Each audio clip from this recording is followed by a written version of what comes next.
Hi, this is Scott Garibay, and today we're going to talk about the tabletop role-playing game put out by Monte Cook Games, which is called First Responders. All right, so of course I am a Dungeons and Dragons presentorian, and in order to understand Dungeons and Dragons present, you really, you really need to understand its competitors, right? So one of its most powerful competitors 10 years ago was actually, I would say 6 years ago, was Cipher System. So Monte Cook actually worked with Mike Burrows to build Dungeons and Dragons 5th edition, and to build Dungeons and Dragons 5th edition, and they had a fracas, right? And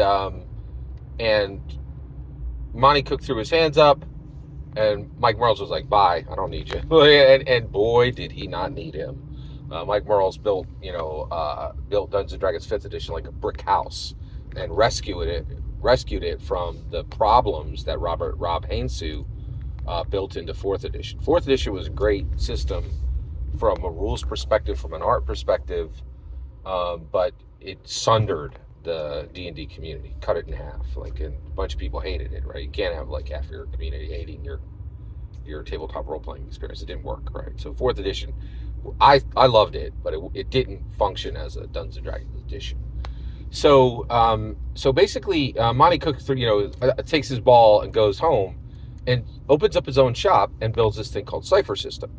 And this, like, you think people were like, "Oh, I'm upset about, 20 January 2020. January 2023. I'm upset about the OGL. I'm gonna make my own game." Like, man, that ain't the first time that happened. That happened with Cipher System, and Monte Cook was like, you don't know what you're doing, Mike Morales. Watch this, right? And Monte Cook failed, right? Like, now Cipher System is a minor blip on the scale of tabletop role-playing games.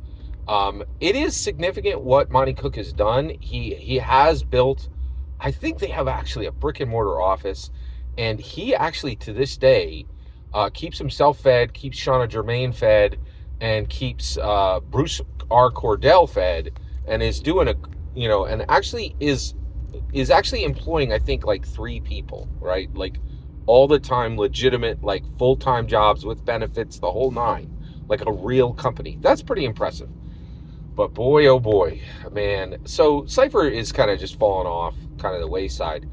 But what I think is really interesting about Monte Cook Games is people give Dungeons and Dragons a bunch of guff for being like, they say, "Oh, you guys are woke and you want the message to matter more than the narrative," right? And there are some times when that's true. It's not nearly true as often as people claim, right? But there are times where, on the environment, on a marginalized group that D&D wants to support, they will put the message over the narrative, right? And I think this is always a mistake. If you want to help a marginalized group, if you want to help with an American culture issue, build it into the narrative. Put the narrative first, and then make your point as an aside, right? This is a tabletop role playing experience. If you want to go into politics, go into politics, right? So you could absolutely put politics into your tabletop role playing experience, but it's got to come second. The tabletop role playing experience part has to come first, and then make your point. Then make it subtle, right? Make people look for it, right? But there's so many times where, like, it's just so overt, right? And people accuse Hasbro of this all the time, saying, "Oh, D&D is woke. I don't like it," right? And you get this all the time, right? What I'm telling you, you ain't seen nothing, right? Listen to this. Monte Cook Games put out First Responders. It is a tabletop role-playing game about first responders. So there's an emergency, first responders go out, and that is your player character, the first responder. Go, right? First of all, this has been a holy grail of tabletop role-playing games for me. I've always wanted to do this. And I proposed right away. I was like, "Hey, everybody at the table, let's play Thin Blue Line." I said it 5 times, right, to my tabletop role-playing group. And nobody ever bites. They're not interested. They're like, "No, don't want to do that," right? And I'm like, you can play firefighters, you can play police officers, you can play detectives, I was like, I was so excited to do this and run this. And I just was like, let's do this, man. This is going to be awesome. And I was going to run it with Dungeons and Dragons. Well, brilliantly, Monte Cook Games actually built this into a game, right? But you want to talk about message before narrative, politics before prose. Holy cows, man. Monte Cook is the absolute worst. So first of all, his shop is actually on the left coast. It's all the way out on the west coast, right? And Monte Cook and Shauna Germain and like outrageously dyed in the wool liberal, right? Just the most liberal people you would ever possibly meet, right? Hollywood liberals, right? And I think they're kind of near like Los Angeles. I think the shop is out in California. So these are like just dyed in the wool liberals, right? So I heard about this game through Mr. Tarask, and Mr. Tarask has a great channel, and he has an amazing video on this. So please do Google YouTube Mr. Tarask First Responders. Video will come right up, and he's got a fantastic video on this. And actually, you know, I don't edit. I edit my videos in a very distinct way. I don't actually cut my videos ever. I will just get rid of an entire video if it doesn't work, and I'll recut it, right? So that's how I edit. But this guy actually did real production value, and there's a lot of amazing work in this video. So you got to watch that video. So he goes into this game, but what blew me away is Monte Cook's Games First Responders does not list police officers or cops, right? I look for both words as first responders.